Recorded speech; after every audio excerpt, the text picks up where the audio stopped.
Motivation. I'm motivated. But what do you do when motivation is not enough? You rely on your work ethic. You rely on your discipline. That's my mentality. Now let's get it. The stage, please welcome Julian Peters. What's going on, everybody? It's Julian back again with my Mentality Podcast. I'm super excited about the guests we're about to have on. But before we get into that conversation that's just super deep about self-love and how to deal with diabetes and being a bodybuilding competitor and starting a new life, it's all great conversation. I wanted to share with y'all some great news. Before I get into that, let me show you this video about Kaitlyn and what she represents and what she does. Hold on. In high school, I was at a point where I wanted to give up. It wasn't worth it. Fighting for myself anymore wasn't worth it. Doing anything for myself wasn't worth it. I was to the point in my life where I was done. And the only outlet that I did have was fitness. And that is what pushed me past giving up, was if I can do a couple more reps in the gym, I can do a couple more shots of insulin, or I can do a couple more blood sugar checks. And after I met my husband, that's when my life really changed. Was I saw the value within myself, and fitness and him were what pushed me to be better and to do better and to try harder to be more healthy. And I think without fitness, I wouldn't be here today. All right, so as you can see, great person, great trainer, hell, great video. So the announcement, Onyx, which is going to be her training company, Onyx. I'll have all the links in the description for you guys to go for that. If you mentioned my mentality or that you saw the podcast and that you use that to be able to get a training plan or work with her, you will be getting 25% off. I think it's a great deal. She's a great person. As you can see, she has a great look. She has it all. She's passionate. She's smart, everything. So again, my mentality, 25% off. All the links in the description. Check them out. All right. Go work with her. Trust me.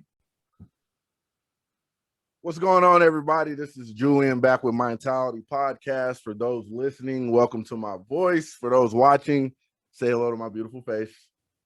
Today, I have special guest, Miss Kaitlyn Shelby, nationally qualified bikini competitor, business owner, the whole nine. I'm excited to have her. Kaitlyn, how are you doing?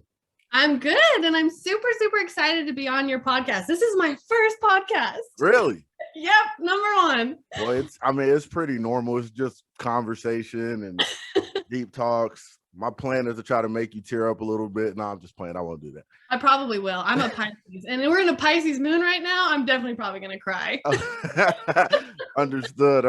So just a little bit, like I met Kaitlyn in Surprise, Arizona at EOS. I think the first time was at Baked and Bougie's cookie table. You just walked by and you're like, hey, I'm finishing up a divorce. I'm like, hey, me too. So I don't know if that's exactly like the common interest you want to have between people, but that's how it worked. And from that point, I can say like you are a ball of energy every time I see you in the gym, whether you're dancing around or smiling, working with clients. So it was good meeting you. I like your energy.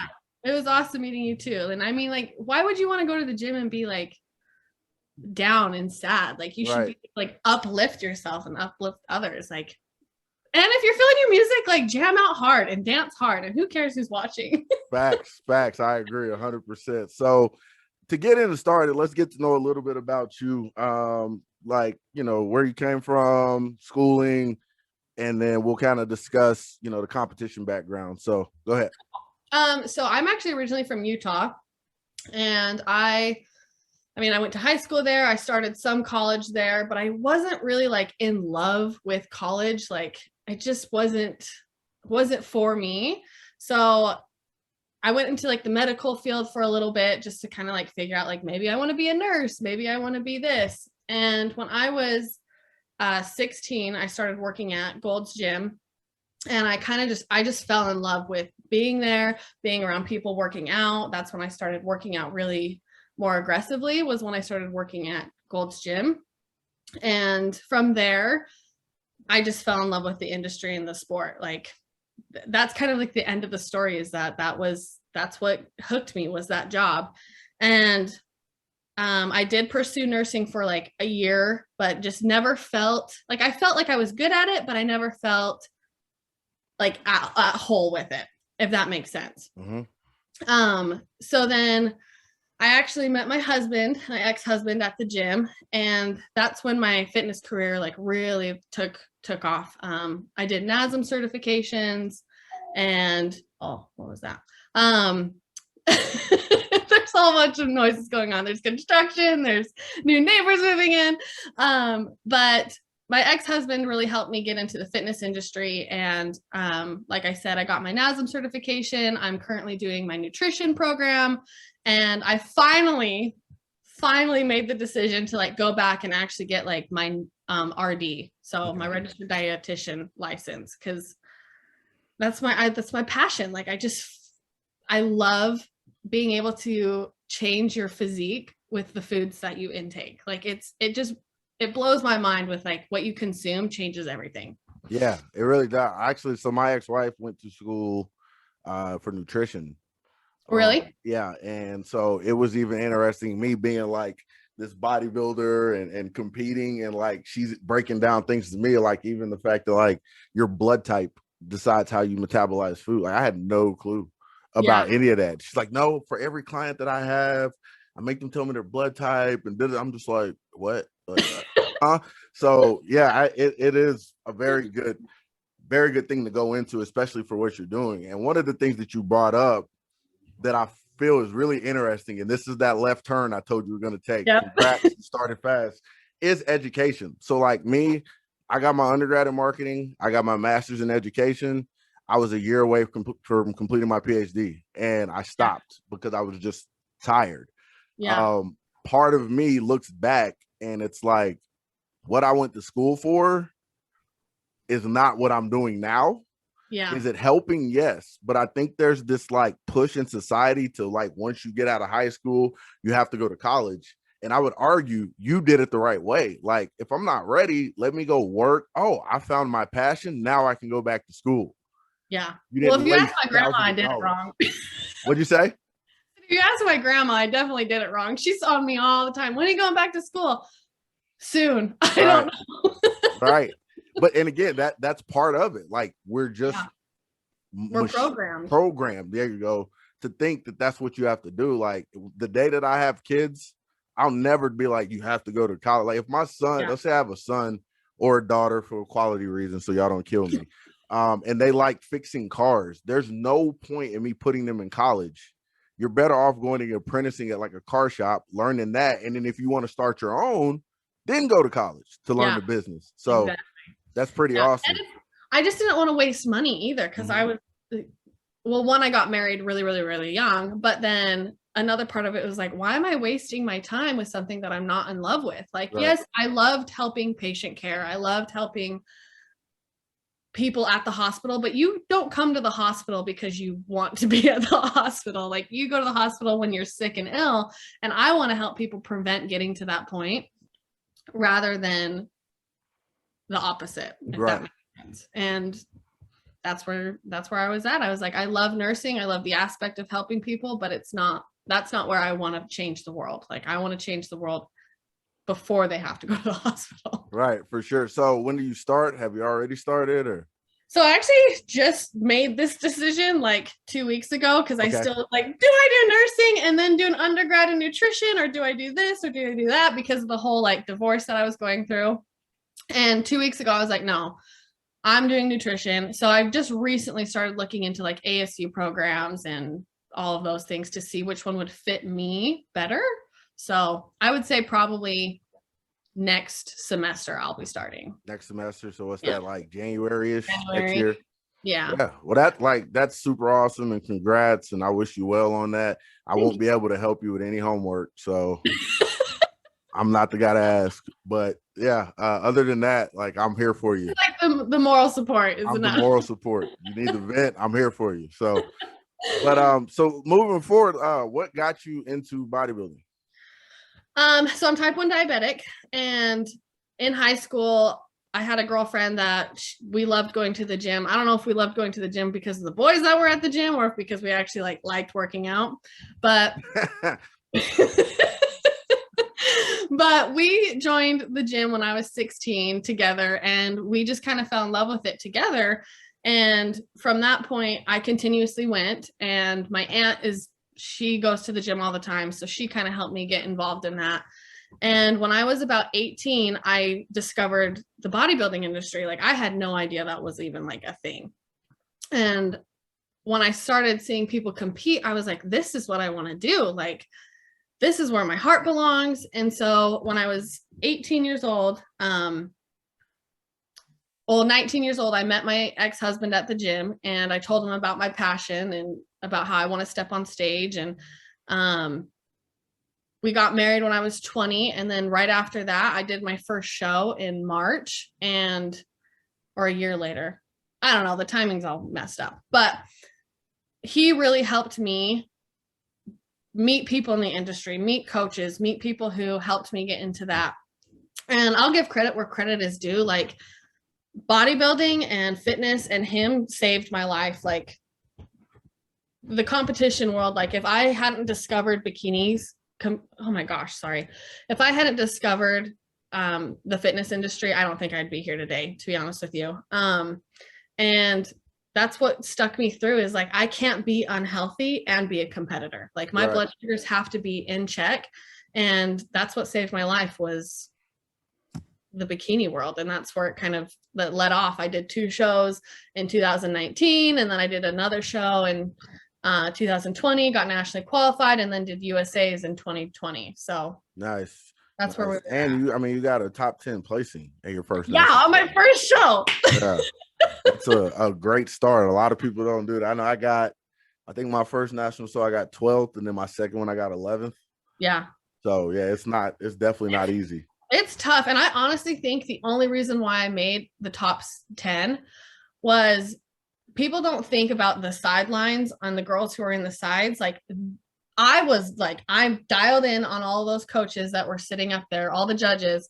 And I don't think that if I was like so focused on all these judges and looking at every single one and sticking to my posing, I would have made it to top 7. I think that's what kind of pushed me over edge, is that they were like, oh, again, I'm just assuming because of how they look at you. Yeah. But I tried to hold my composure the entire time on that line. And I think that's honestly the only reason why I was able to get pulled into 7th. Right. That's good, though. I mean, that's a good tip to share, too. I think it's important.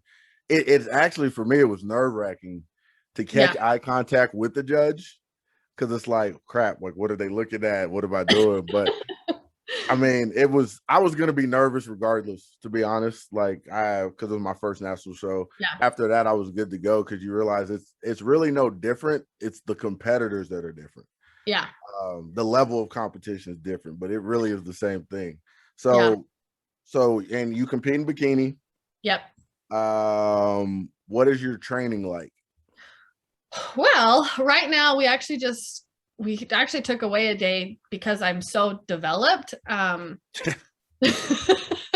have like almost too much muscle, and I don't want to go up in a class, and I don't really want to go to wellness. I really like, not that the other female classes are not feminine, because that's not what I want people to think. Like, I just like the femininity of bikini. And so I really would like to stay in bikini. I don't know if I'll be able to stay in it forever, but right now my split is like Mondays legs, I only get 5 workouts, Tuesdays back, Wednesdays like a circuit, Thursdays off, Friday is back and buys again. And then the last day is another leg day, which is like a banded leg day, because I don't need any more muscle on my legs. So it's very like minimal. It's more like maintenance right now. Right. And for those listening or watching, like, this is not a fabrication. Kaitlyn is very muscular, not in a bad way at all.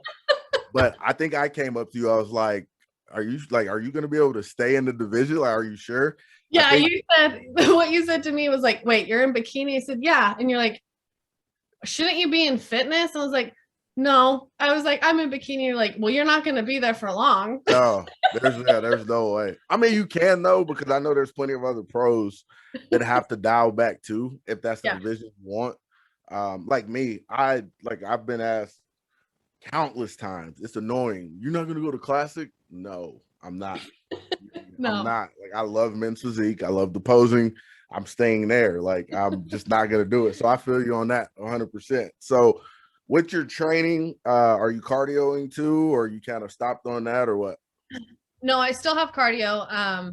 I'm doing that twice a week, 6 days a week, or twice a day, 6 times a week. Right now it's like 25 minutes. It's kind of sporadic. Like he's got this, it's very like minute details. And he just sent it to me today. If you really want to know exactly what I'm doing. Okay. Um, Exclusive. Exclusive. This is top secret. Don't let anybody know. Let's see. So cardio's looking like right now, like Monday's 25 fasted with 20 minutes steady state. That's the same for Tuesday and Friday. And then Wednesday is 20 minutes of HIIT, and Saturday is 20 minutes of HIIT. So it's kind of a combination of HIIT and steady state post workout. Seems like he's might be trying to mess with your metabolism a little bit. Yeah. Definitely. Yeah. And food just changed today too. So we've got like 3 different cycles that I'm running throughout the week. So are you a hard dieter, or is it like, do you lose weight fast? Like, what would you consider yourself? I would say it's really hard for me to lose body fat. Like I can gain muscle like a madman. I don't know if it's probably because of the insulin that I have to take, but losing body fat is a struggle. Like I can maintain where I'm at, but once we get down to those last 6 weeks, which we're at, we really have to start cutting out a lot of things, like a lot of carbs mostly. So yeah. So I made a post yesterday. It wasn't the last show I did, or it might have been, but the coach that I had at the time, and I don't blame him, like we had no clue, but every time we got about 3 to 4 weeks out, I literally would just shut down. Yeah. Would not lose weight. I couldn't use the restroom, and we could not figure out what it was. We're drinking 2 gallons of water. He's having me have like a coffee with espresso in it, like whatever. Yeah. Come to find out, about 2 years later, a year later, I took a food allergy test. I was gluten intolerant. Oh my gosh. So I'm literally loading my body up with gluten, not realizing I'm intolerant, and we could not figure out what was going on. And then I just text my old coach and I'm like, yo, I'm gluten intolerant, bro. Like that's what it was. And he was like, whoa, like that's insane. It was insane. So yeah, I mean, we're talking about stomach issues, the whole 9, trying to compete and just not knowing. So yeah, it was tough. That's a trial, because then they're like, here, do more cardio, do more cardio, do more. And you're like, there's only so much that my body can handle before it just won't respond anymore. Right. And you know how it is when you're getting prep. I was talking to my friend about this yesterday. We're figuring out a workout split, and it's just like, this is obviously learning. This is experience. This is science, but we're applying it and trying to grow and develop. And sometimes it works and sometimes it doesn't. So my split now, I'm basically doing like a 2-day on, 1 day off, 1 day on, 1 day off, back to 2 day, because I can't recover. Like the way that I lift weights, I can't recover. And I'm like hurting, and it's killing my lifts. So like I'll do deadlifts for back, and I'm like hurting the rest of the week. Like I don't want to do anything. So the trial and error part is crazy. So it's good you know your body right now. Yeah, we just barely like got this under control, because the last month has been absolute. I mean, I moved like literally like 5 times, not gonna lie. Like, so we were supposed to do USAs this weekend, and about 5 weeks ago, I was like, Damien, is this gonna happen? Like, let's be real. Like, give me the truth. And he's like, it's not gonna happen. So you need to get stable. Like, and that's a huge thing, is like, if you aren't in a place where you're mentally, emotionally, physically, environmentally stable, you probably shouldn't do a show. Right. Like, you need to have your shit together. Right. I don't know if I'm supposed to like swear on here or not. You can do that. I don't care. Have your stuff together. Yeah. Before you start a show, because life's going to throw you curveballs during your whole entire show and your whole entire prep. So you need to have like your fundamentals down. Right. Because if not, good luck. So what right turn this time? So what's one of the bigger like obstacles you had during prep that you had to overcome? Oh, that's a big one. The divorce. It was almost like it was a relief on my prep, but it was also a struggle because it just adds a list of other struggles that you have to deal with, like going from a codependent relationship where you rely on that person for literally everything to realizing like, oh, I need to love myself and I need to fix what's going on in my heart, to dealing with that and then doing it all on your own. And that just puts a whole nother different kind of stress. So I think learning how to be okay with yourself has been the biggest struggle through this prep. Right. Yeah. Right. And on top of that, you're a bodybuilder and you're literally critiquing yourself almost every damn day. Yeah. And you have to like love your critiques. Yeah. And like love it. It's a process. It's crazy. Like I definitely feel like, you know, God puts people in your life or situations on purpose. So like you going through what you're going through, I'm going through it. I'm going through, I can kind of relate to you. I was not in a prep, but like workouts were not the same. Like I could not lift weights and I was not into it. There was times I would go to the gym because I'm forcing myself and I do one exercise. I'm like, I don't want to be here. Yeah. So like I'd end up just leaving and it's like, well, I just wasted the time. Oh, I'll bounce back tomorrow. Like I'll get it tomorrow. I'm gonna go to sleep early. I'll wake up. I'm gonna get all my meals in. Yeah, that didn't work either. Yeah. And I think what it is like, and you can attest to this or you don't, when you're going through the situations like we are, you're trying to find every way to take your mind off dealing with what actually is right in front of you. Yeah. And like you said, being a bodybuilder, like you're not going to be able to do that until you deal with this stuff. I read a quote yesterday, like relocation doesn't mean recovery. Yeah. Because I moved to Arizona doesn't mean that I'm like just good to go and life is great. You know what I mean? Like you just move. There's still a recovery process. So I think bodybuilding can aid in it because it is a therapy. But when you try to make that everything and not deal with it, it just doesn't work. Kind of like you said. I think the prep more distracted me from what I was dealing with in those moments, like because I'd have to be like, oh, sorry, I can't have this argument with you right now. I have to go to work out. Right. So the prep almost not made it a little bit easier, but it distracted me from a lot of the things I didn't want to deal with in that moment, in those times. And now I have that space where I can start reflecting. And that's why I'm doing the self-love thing and all of these other self-love internal, not fixes, but Jesus, development. So I can get to the root of like why I was feeling certain ways in my marriage. And so I don't continuously be that person. Right. And we can go ahead and just move into the self-love. Sure. And talking about that because I think it's important. I see a lot of people, and again, I feel like this is something where society created. They almost consider self-love or self-maintenance or self-care like selfish. And if you think that self is cool, it's okay to be selfish sometimes. I believe that because like I said, your example, my example, I'm a husband, right? If I don't love myself, how can I expect my wife to love me, or how can I expect to perform at the peak that I should, being her husband? Yeah. And I'm sitting over here hating myself. Well, you also have to think about it like, how are you going to pour from an empty cup? Right. Like and that was something that I did a lot in my marriage, is I felt like granted, he did a lot for me. Like, I don't want you to, like, anybody to ever think like I'm never going to discredit what he did for me. And the things that he brought into my life and the experiences that I had. Like, he's a really good person. It just wasn't the right person, if that makes sense. But I think that I got married really young. I was like 19 when I got married.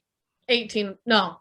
I was 20. I was like, where's this timeline? I was 20 when I got married. I automatically became a stepmom. So I not only turned into a wife, I turned into a mother. Wow. And, along that journey, there was legal battles. There was not infidelity, but there was emotional infidelity, I guess. Infidelity. That's infidelity. No. There are things that happened that caused the marriage for me to create self-doubt and lose my self-worth. Like, I would put the daughter first. I would put him first. I would I would always try to fix me. Like, I actually was just going through all these books that I had that was like how to be a better wife and how to fit this role. And I was like, I couldn't fit that role.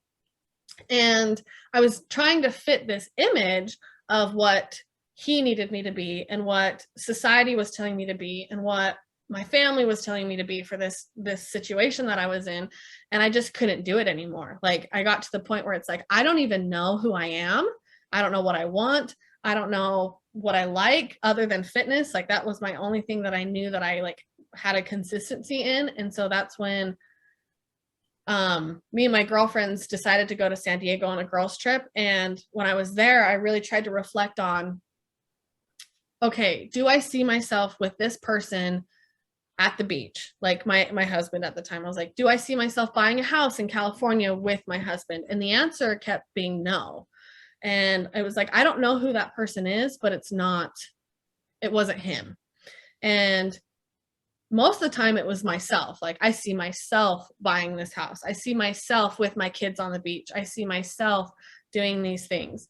And that was the big aha moment of like, okay, I need to love myself a little bit more, because I was putting somebody else before me 99% of the time, and I lost myself.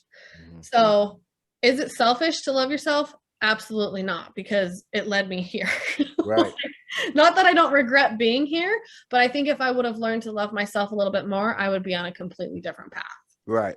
You know? It's crazy you say that. It does seem like the visions you were having was like, I can do this by myself. Like you said, you were codependent on somebody, probably, and I'm just speaking of what I'm hearing from your vision, probably not thinking that it was possible to buy a house without that person, or possible to do this without, which is understandable because you're married, so you get it. But yeah, I would say that I even went through that. I told somebody, even like my mom texted me the other day and she was like, you look different in your workout videos. And I'm like, and obviously mama knows best. I'm a mama's boy for y'all listening and watching, so she trumps any opinion y'all got. And I'm like, what are you talking about? And she was like, you look like before you started dating and marriage. She's like, you look more focused, you look more happy. I didn't even realize it, but it's just, I'm getting back to myself. Like, I can look in the mirror and see the drive that I had, where I put a lot of that on hold to push my wife to her dream, because that's what a husband's supposed to do. I knew I would get that back. Obviously, you're not planning on it being over and like that being the case, but reflecting and looking back, it was like, I lost myself. Like, I was not the same person, because I was really like, I don't even feel like I have a purpose anymore. My purpose is being husband. And like, that wasn't great. So that's kind of what this podcast is, one of the results of me finding myself again. This is something I love to do and create. So yeah, that's interesting. So how long were you married? A lot of people go through like what you and I have gone through. It's like you lose yourself in a relationship, and it's like, in my opinion, like, relationships should not be where you get lost. You should be able to just, like, my goal is like, in whatever relationship comes into my life, it's not that you're replacing something, it's that you and I do our own things and we add to each other's life and we go forward. Like, it should not be like, oh, well, without you, I can't do this. It's like, well, no, I'm going to do this regardless of what you're going to do. But if you want to come with me, or if you want me to come with you, let's make it happen. Right. And it's important. Like, it's just because you end up being so dependent on somebody else, and that's not marriage, and that's not what you're supposed to be. But it took me like going through this to understand that. I think it takes you going through that to understand that, because like, there's a bigger purpose for both of us. Like, now we can help other people. Other people been through it, or go like work through it, like that you are going to be okay. And that's the big thing about like self-love, is like, you need to be, a lot of like what I was looking for when I was talking about the self-love, anything I found on YouTube was like, oh, go get your nails done, go get your hair done, go shower, scrub your body. Like, it just was like very like materialistic things. And it's like, I want to feel good in my soul. Like, I want to like know that I love myself from the inside out. And I'm doing this like 40-day challenge through, I mean, I'm a little bit more spiritual. Like, I'm kind of a hippie. Nothing wrong with that. But it's through this like spiritual podcast, where every single day you have to sit down and write out, like he'll ask you questions like, where does your heart belong? And it's like, oh, I don't even like, I mean, I have to like sit there all day long and be like, where does my heart belong? Where does my heart belong? But not only that, where does my mind tell my heart to belong? Because they're two different things. Like your heart is where you feel everything. That's like your soul basically. And then your mind is going to be like, well, if my heart's telling me I can be a pro, but my mind's telling me I can't, go with your heart. Does that make sense? Like learning to listen to your heart rather than letting your mind talk you out of it and self-criticize and all of those things, knowing the difference between what you can do and what is possible and what you should do and being okay with it. So it's like, if anybody needs like some self-love tips, holler at me. I will send you this podcast. I have cried so much, but in like a good way. Yeah. You're finding yourself. It's a beautiful thing when you find yourself. I'm right there with you. It's absolutely terrifying, but it's so worth it. Like, yeah, for sure. And it's great. You talked about the heart and the mind. I'm actually reading a book. I don't know if you ever heard of it. It's called the 5-second rule. So obviously when we're millennials, I think you might be young. We're millennials. I'm old, man. We're millennials. I'm like on the cusp of like that millennial. I'm just gonna identify as a millennial because I don't like the other one. There you go. I feel that. That's kind of how I was born in '89, and so like all the 80s. Okay, all the 80s people. Then I think you're close. It's really. I'm like almost a millennial, but honestly, my soul is like, I'm in love with Tommy Lee. So like my soul belongs back in the 80s, to be honest. Same. Well, I'm actually a little bit further back. Like I tell people I would be the 6th member of the Temptations if I was born like older, like song and dance, the whole 9. Like I would be that member. So yeah, I feel you. I'm a little bit older. For sure. But even like I said, I was born in '89. So I try to claim being an 80s baby. And they're like, no. You're an 80s baby, technically. I'm an 80s baby. Like I am. Like I'm an 80s baby. Let me go. But no, it's crazy. Like when you're talking about the self-love and the reflecting and the looking back on things, because I don't think people realize how much bravery and how courageous you have to be to do that. To really like reflect and realize, number one, I don't love myself. Number two, I'm humbling myself enough to say, you know what, I don't. And then start figuring out ways to fix it. It's not an easy journey. It's not an easy road. I'm still on it right now. Like it's not an easy road. And that's the thing is you're going to be on a self-love journey for the rest of your life because you're not going to stay the same person your whole entire life. Like you're going to like from when I was 20 till now, like I'm not even the same person. So by the time I'm 25 to 30, like there's going to be so many things that happen in my life that are going to make me question my self-love. And it's a constant evolution of like learning how to love yourself through every part of life. And I think that's how life is supposed to be, is like, yeah, for sure. Learning that process. In the book that I was talking about, the 5-second rule, it's not like picking something off the ground and eating it. Like it's about, it's a lady, I forget her name, but basically the whole point of the book is that you have 5 seconds before your brain talks you out of something. Mm-hmm. I think it's really interesting that you said, you know, I have my heart and mind, because that's really true. So like one of the examples, I did a video about it, but one of the examples I talked about was like, I've set a goal to become pro and I'm in prep. It's 5:30 a.m. and my alarm goes off. I have 5 seconds to hit my alarm and get up. If I don't, I'm probably going to roll back over and go to sleep, which then prolongs my day because now I'm working late. You know, like I got to rush cardio. I'm missing a meal because I got to work. But it's crazy. You really do have 5 seconds before your brain is going to talk you out of whatever you're doing. And we go through that every day. So like, you got to be in tune, like you said, with what your heart wants. And if you feel that that's what you're led to do it, because I mean, not even just us, the people outside of us, our circle, that are telling us that we can't do something, that are doubting us. Then you got people that don't know you that are telling you that you can't do it, or man, that's going to be hard. Thanks. I didn't know to get in the pro. Thanks. I didn't know competing was hard. I didn't know it was going to be hard. You're right. Thanks for letting me know that. Or, you know, things like that. It's just crazy because you really do.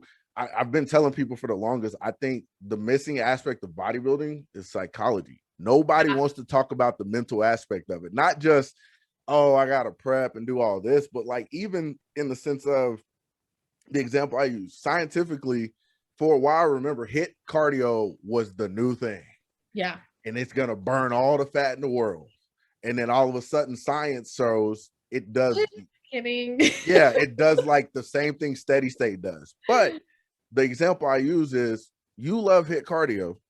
I love steady state. Yeah. Technically, I'll get more out of doing steady state because I'm enjoying what I'm doing. Right. Same thing where you love HIIT, so you'll probably sprint more. You put me on HIIT and tell me to go sprint and come back. Yeah, I'm jogging. I played college basketball. I didn't even sprint then. My coach used to hate me. Like, I hate doing it. So that aspect of it, I think the mental part, like your heart. Love that you said that though. Finish what you have to say. No, go ahead. This is conversation. You got it. Oh, my friend and I, we were talking about this the other day, and I was like, because I used to own, well, I still own it. I owned BGB, but we're rebranding, we're redoing that because BGB was tied to my ex, and I was like, let's just clear all that out and start something new. So me and my friend started a new company. Legally, I don't have the name yet, but we're getting really close to it. Onyx, which is like about perseverance and all of this other stuff. So, but we were talking about how like nobody has like a spiritual or psychological, like somebody helping them through all of these things. Like you have your coach telling you like, yeah, keep going, you got this, whatever. But there is that mental aspect that nobody's helping people with. And that's kind of like what we want to bring into this whole entire thing is like, fitness is not just eating and exercise. Like it is like almost like a spiritual change that happens within you that causes you to become more healthy. Like it's mind, body, soul, like it's everything. And so it's crazy that you said that you wanted to add in like nobody's like touching the mental aspect of it, and it's like that's what we're trying to do. That's perfect. It really is like that's more of life coaching. Like that's bodybuilding and life coaching, which technically, like you said, you want to stop people from going to the hospital. Yeah, well, the mental aspect is part of that. Like, yeah, look at COVID. Like people didn't know what to do with themselves and almost went crazy. I was one of them. Yeah. I remember when the gym shut down and I was like, what am I going to do with my life? Like, what do you mean there's no gyms? I was like banging on the doors, like, no, like, let me in. Like my show is in 3 weeks. Like, let me in. Obviously it got canceled, but like, I was like, we were driving an hour to a different gym because I was like, I have to go to the gym. I was crazy. Right. So yeah, it's a huge part. I want to ask this and just kind of switching subjects. And if you don't feel comfortable answering this, that's fine. Was there an age difference between you and your husband? Yeah, we were 10 years apart. Do you think that played into the miscommunications during that time? I don't necessarily think so. Cause like, I kind of have an old soul. Like I can get along with anybody. And I can connect to people regardless of their age. Like I just went to dinner with a girlfriend the other night and there was a 45-year-old guy sitting next to us and we just caught up a conversation. Not that it like led to anything because it didn't. But I think that a lot of the things were like, we were just on different life paths. Like we started out being on the same path. At the time, I mean, I'll just be up and honest with you. When we first got married, like he was snipped and I was 20 and I thought I was okay with like not having kids one day. And then as I got older and I saw girls my age having kids and things like that, I was like, no, like I know that a part of my life I'm supposed to be a mom. Is it right now?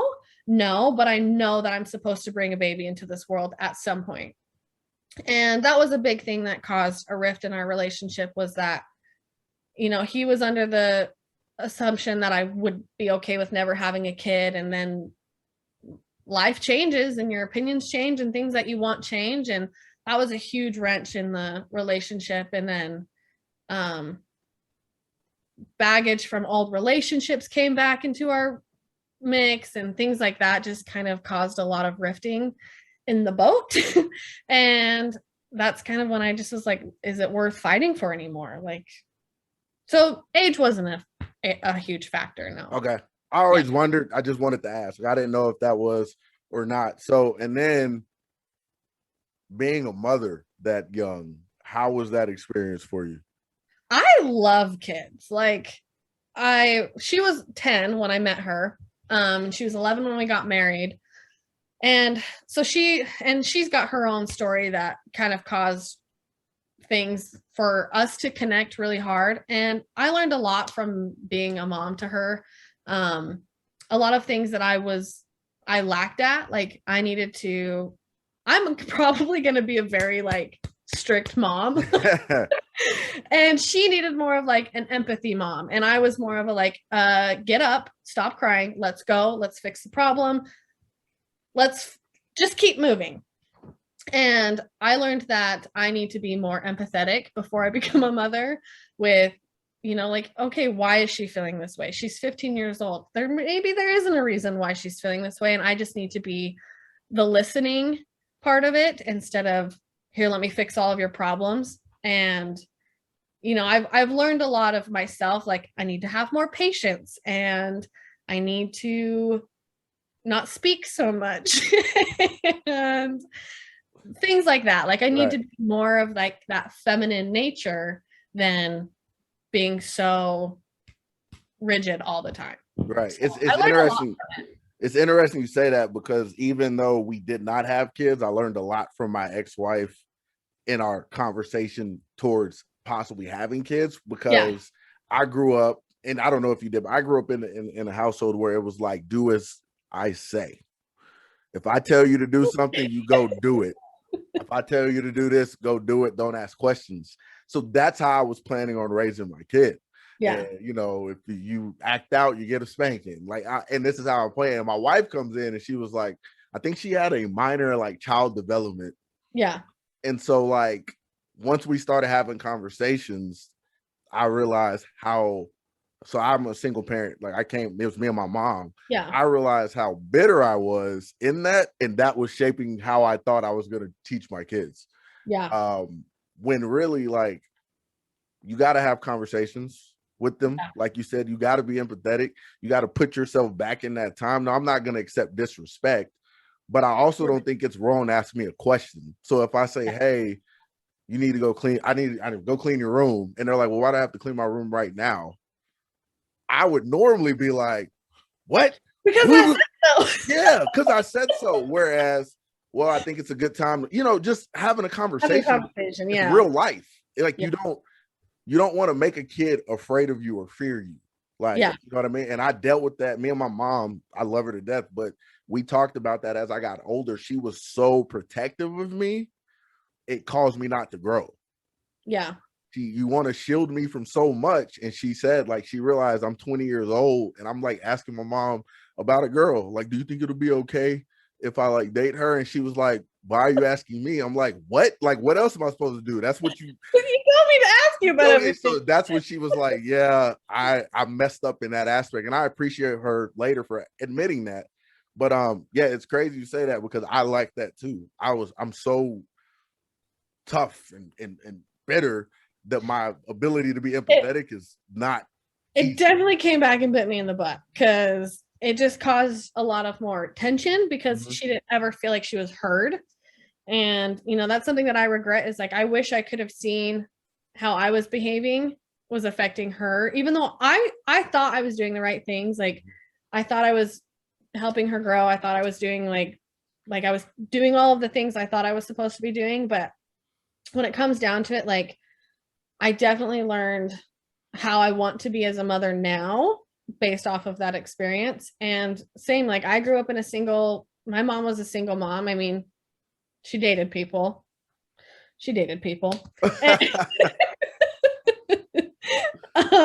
So I had my grandma and my aunt raising me, and I came from a family of women who, my grandma was a single mother of 3 kids because of my grandfather leaving. And my aunt was a single mother for a minute. My mom was a single mom up until I was like 10. And so I watched all of these women be very like go-getters, strict, like, don't take BS from anybody. if you want it, go and get it, fight for it, be aggressive, be loud. And so that's kind of how, even though I'm a lover and I love to love, that's also in me to be aggressive and not in like a physical way, but more of just like, if I want it, I'm going to go and get it. And I don't care who's in front of me. Like I will go past you. And that was the part where I needed to take that out of my relationship with my daughter. Was I didn't need to be so go-getter with her. Like I just needed to be more calm and more patient, but you learn, you live and you learn. Well, I mean, every opportunity, every obstacle, every life journey is a chance to learn. Yeah. I think the people who look at it that way are going to thrive a little bit quicker or sooner than someone who wants to, be in self-pity, even though I understand it. Like, you're sad, you're depressed, but it's good to bounce back. So now after we've talked about self-love and you're on that journey and you're working towards it, what are some things that you're doing to improve that? So I'm listening to that podcast every day, 40 days of writing down in my journal. Oh, is it over here? No. I bought a little journal. It's called your heart journal. And every day he asks you a list of questions and he goes into details about like why we're doing things. Like right now, I'm literally removing everybody out of my heart. So anybody who's ever hurt me, whoever's done me wrong, like family members, animals, like anything that's in your heart that's distracting you from loving yourself, I'm removing them right now. Not saying that they won't come back, but you need to basically have only you and God and the universe in your heart for you to heal. Mm-hmm. And so right now I'm processing, like not thinking about the boy or not thinking about my mom or not thinking about something that's distracting me from finding who I am. And so that's something that I'm doing right now. And that has been one of the hardest things because being like, again, a Pisces, I love to love. Right. So it's really hard to take those people out of your heart and focus on yourself. But I think it's super important to do that so you can be the best version of yourself. And then the next couple of days, like we're going through like, where does your heart belong? All of those things. So the podcast is a huge thing that I'm doing right now. Another thing is I cut out soda because it's like, I'm addicted to it. Not that it's like, a lot of people would be like, no, have the soda for self-love. And it's like, no, I'm putting toxins in my body. Like, even though it's diet, like it's probably even worse for you than actual sugar, but I need to detox from everything that's causing harm to me. So soda, I'm cutting out soda. And then having that other self-love goal is, I love the fitness industry. That's something that's in me. In my past lives, I've been in the fitness industry. Like getting that pro card and putting nothing else before that is going to be self-love. Like showing up to the gym, showing up for myself, showing up at every meal, like putting the right foods in your body, like doing the things that your body needs you to do is self-love. Right. And so getting that pro card and going to Pittsburgh, I'm proving to myself that I'm worth it enough to do all the things I need to do to get my pro card. Yeah, I got you. And those are just some of the little things I'm dabbling in. No, that's good though. I respect it 100%. Have you been to Pittsburgh before? No, I'm so pumped. Like I went twice. Oh man, how was the show? So the first one was, again, I'm a deer in headlights. So that experience, that experience wasn't exciting because I was super nervous. The second time was amazing. I knew what to expect. It's kind of funny. I met my coach now at that show. Oh, cool. Yeah. So, and I love Pittsburgh. I love the vibe up there. Like, I don't know about you, but when I think of Pittsburgh, I go back to movies. Okay. So I'm like, it's dirty and it's nasty and it's like grimy, and it's like not that at all. It's a beautiful place. They had great restaurants. They got this downtownish like walking area where it's a bunch of food places, donut shop, like all that. My language. Yeah, it's gonna be like, if I was you, I know Burgatory is a really big spot to go to down there. Okay. If you like burgers, I went to Jerome Bettis's restaurant. He's a like running back in the day. That was really good. I had a burger with like macaroni and cheese on it for the first time ever. Yeah, it was amazing. You know, we have a place here called Rehab that has that. No, Oh my gosh. I need to go check it out. And they have a peanut butter jelly burger here. I've tried that one. Yeah, that one it was really good. It's fire. I was like, this is amazing. Like I was going crazy on that food. So, and one thing I do too, like just I was a really big diners, drive-in, and dives guy. I watched that show all the time. So I would go online, and wherever we went, I'm like, I gotta find a restaurant that he's visited. And so there was this place down there. It's called it's like Bismotti or Pumati Brothers, but they make sandwiches with like the French fries and everything. So I'm like, we gotta go there. After the show, we go. It's in like this hole in the wall spot. I'm like, we might get mugged. Like it's dark. There was a dude outside like throwing up. I'm like, like I don't know.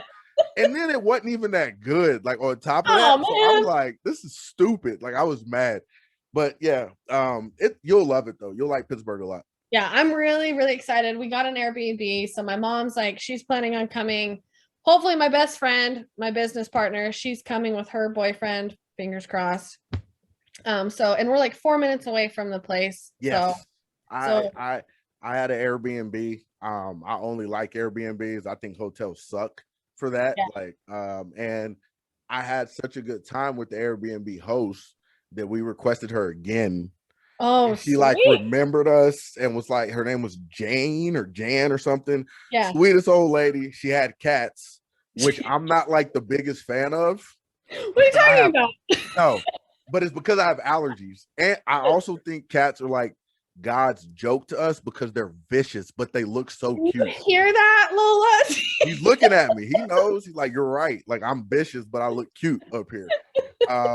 But the cat that she had like came into our room and like jumped on the bed. I'm laying down and I'm like, and he crawled on my chest and just like laid on it. And I'm like, oh my God, like I'm in love. But yeah, so it was all good experiences. So now I don't want to keep rambling on because I can talk forever.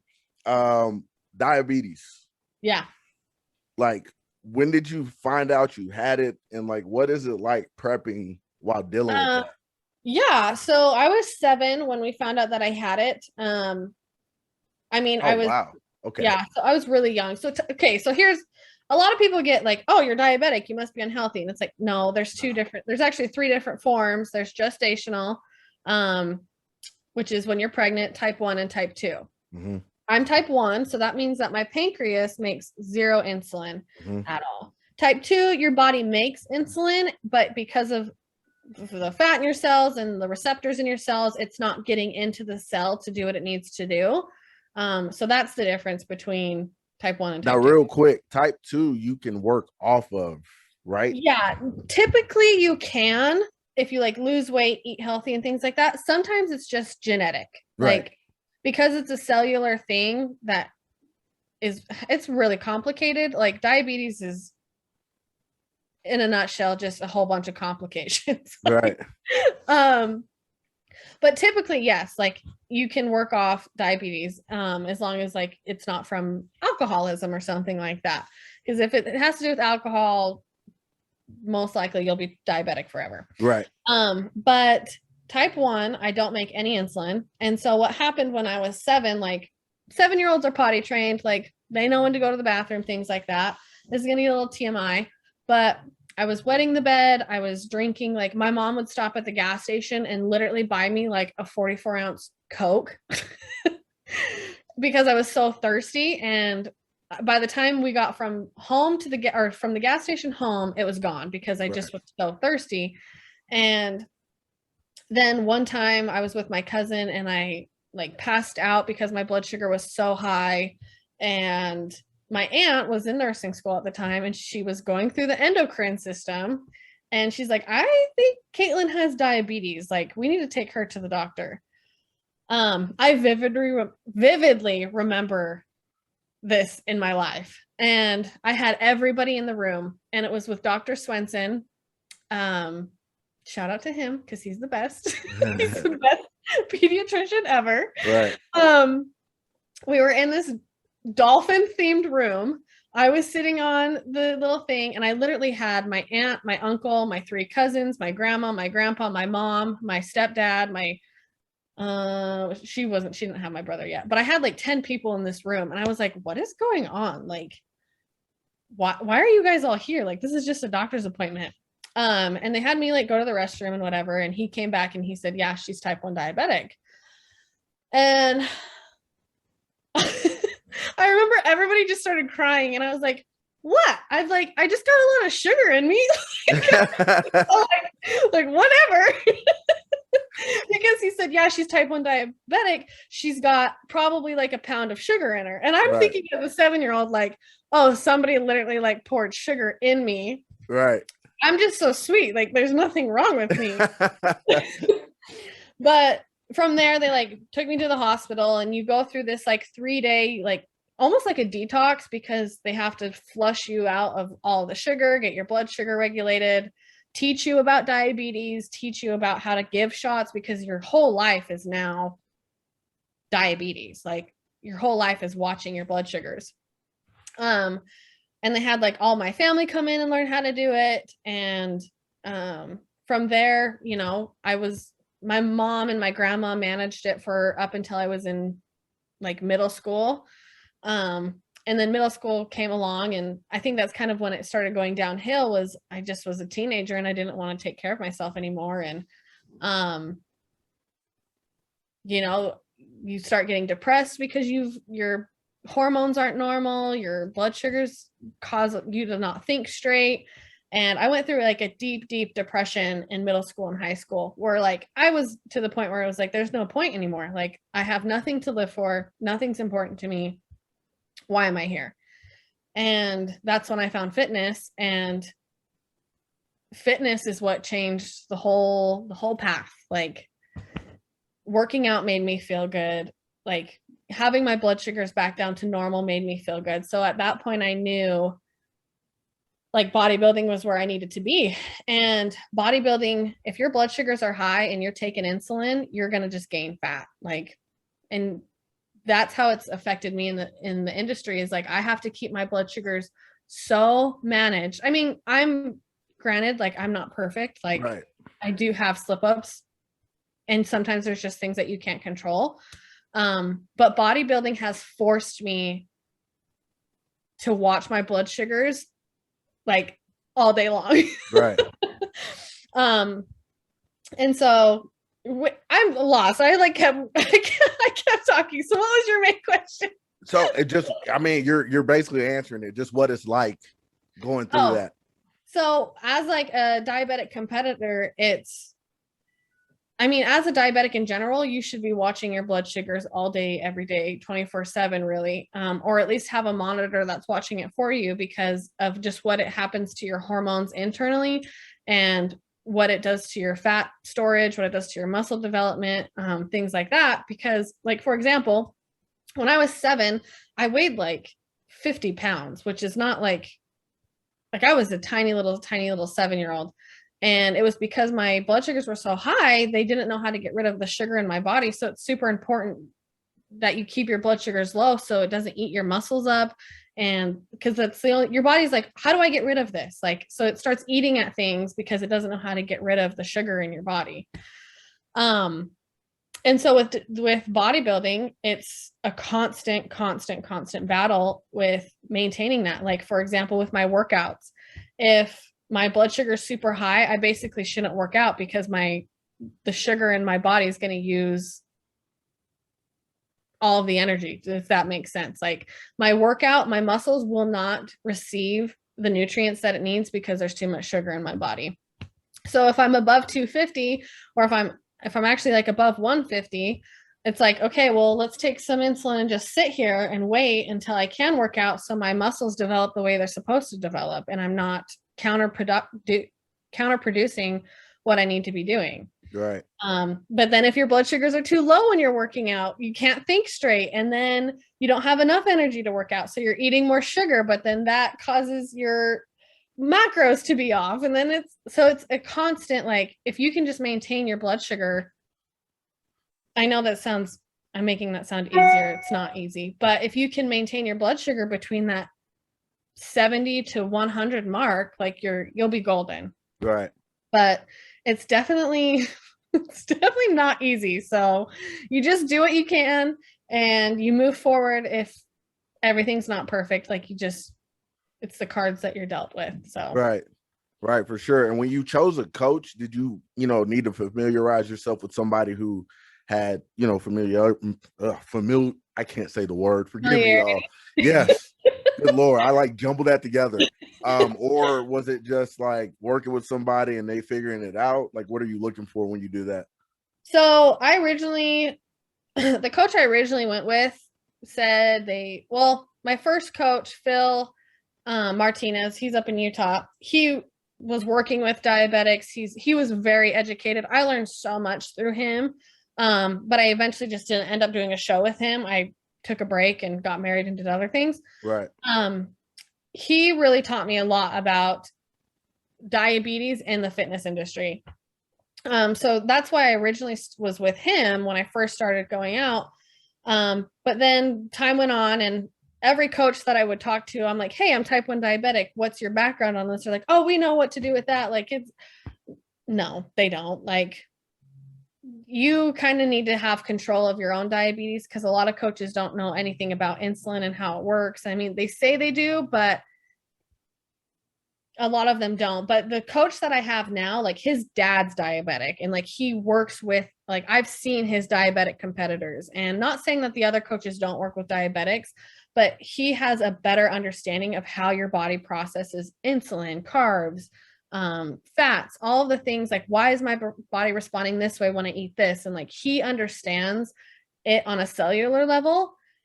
And if you're diabetic, you need to find a coach that understands it on a cellular level, because it's literally science. Like, and a lot of coaches think it's just like, well, carbs and insulin, like, take 10 units if you're eating 100 carbs. It's like, no, that's not how that works. And a lot of coaches just don't understand, like, there's water retention that goes behind it. Like, if you're not hydrated enough, your blood sugars are going to stay high because your cells aren't doing the right things. And I'm getting into way too much detail. No, you're good. You're good. It's needed. But a lot of coaches talk the talk, but they don't walk the walk. So when you're picking a coach, a lot of mine has been trial by error. And I've learned a lot through each coach. I've learned what I'm okay with. I've learned what I'm not okay with. But I think I've finally found a coach that understands diabetes on a level that, like, 1% of people understand. Right. That makes sense. Yeah, no, it does. 100%. It definitely does. But yeah, so future plans, we got this show coming up. Mm-hmm. You're what, 7 weeks out? I'm 6 weeks. 6 weeks out. Heading to Pittsburgh, trying to get the pro card. Are you done? I don't like saying if it doesn't work out. Am I done? Never. Yeah. Never am I done. So would you go to like Miami Nationals? Let's say you don't get the pro card in North Americas. Would you go to Miami Nationals? Oh, I will get my pro card. That's why I said I don't want to say that, but like, or is it because basically the reason I ask, I don't think competitors understand the importance of running the circuit. Yeah. Like, if you go get a top 5 placing, go to the next one. Like, you're hot. Go get you're in top 5. Those judges saw you. Go to the next one. Some people will do that and then go disappear, and it's like you just wasted that hot streak you have. So that's why I'm asking. No, I guarantee you, if I don't place, if I don't get my pro card there, Damien will have me go to the next show. Yeah. Like, I told him, I was like, this is my year for my pro card. I don't care what we have to do. I don't care how much cardio I have to do. I don't care how much food you have to take away from me. Like, we are getting my pro card this year. There's no other option. Right. And so that's kind of the mentality we're at for the next 5 months. Well, if I don't get my pro card in 6 weeks. Yeah. Cool. But I do not see that happening. I'm manifesting this. I will win my pro card. I'm with you. I 100% agree. Like, I know exactly what you're feeling. But I know you always, like, you need a backup plan in case something doesn't happen. But I also let that be my coach's decision based off of, like, what my critiques are and things like that, and what he thinks would be best for me. So I kind of let him decide Mhm. what shows we're gonna do and what things that we need to do. But yes, Pittsburgh's first, and then end goal is obviously go to the Olympia once I get Right. my pro card. That was my next question. Like, are you some people get the pro card and that's it. That's all they wanted. No. And you got some people that like for me, I honestly like I should have had my pro card a long time ago. I am just a screw up. I like eating. No, you're not a So screw up. when it comes to bodybuilding, I am, because like potential wise, I should have a pro card. So I know that, but I diet wise and stuff, I'm not 100% like I used to be, which was great locally. I could still fly with that. National level, yeah, that's not going to work. But I meet people who their goal is just to get the pro card. Yeah. And then it's over, where I'm like, yo, I want to go to Olympia, and then I want to be top 10. Then I want, like, this is what I'm thinking in my mind. So are you on that same type of thought process? Yeah. So my end goal is, which I mean, even at your end goal, there's never an end goal. No. Is make it to the Olympia and win the overall as the first type 1 diabetic in bikini. That's awesome. Like, that is like, I mean, it'd be great to make it to just the Olympia, but I want to make it even higher than just the Olympia. Like, and set an example for people who do have autoimmune diseases and who have struggles. It's like you can accomplish and do whatever you set your mind to, as long as you just set your mind to it and put your head to the ground and go. And love yourself the whole way while you're doing it. Right, exactly. But yes, becoming the first bikini diabetic pro is not pro, but Olympia is my goal. Because I mean, I don't want to like say that I'm like the first person who's done this in Utah, because I don't 100% know, but I would come out for comparisons without my stuff on, my like diabetes stuff on. And then for my individual round, I'd have it on and people are like, oh my gosh, she's diabetic. And it's like, yep, that's right. So I want to like show people that like, don't be afraid to hide your flaws that you have, because it's not a flaw. It's what makes you you. And that's what I want to show people, and kind of be the light or the beacon for people who are scared to do that. No, yeah, that's super dope. That's super dope. I applaud you for that. And like I said, moral, whatever support, I'm here for you.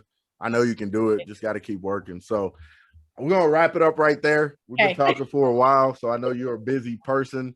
Is there anything else you got to say, wanting to say? No, but I'm so excited for like you and this podcast and like where your career is going. And I'm pumped to see where you take this. I appreciate it. Same to you. I know I'll see you around, so I'm not really worried about that. So for those I guess there's one other thing. We are launching that company, the Onyx company. That's my personal training company. If anybody signs up like through your thing, they get 25% off. So there's that. I forgot to say about that. I was not expecting that, so that's awesome. I will make sure to get that out. And do you have like website ready, stuff like that? You're still working on that, right? So we've got our personal training website up. So I'll send that over to you. I just have to do the legal stuff on like name changing and things. So once that, give me like 3 days and I'll send it to you. I'll link all that in the description. So for y'all listening, for y'all watching, we'll have all that linked in the description. You can just click on it if you're looking for personal training. I will be honest, I've watched her in her element, especially in the morning, because I'm doing cardio and she's working. Like, she's really good at what she does. All her clients seem to continually want to come back, so that's always a good thing. Seriously. So some people just duck off and don't say a word. So that's good too. And that'll be it. So for those listening, I thank you for your time. For those watching, thank you for watching this. I hope y'all enjoy. And again, check the description for all the links needed. Y'all have a good one.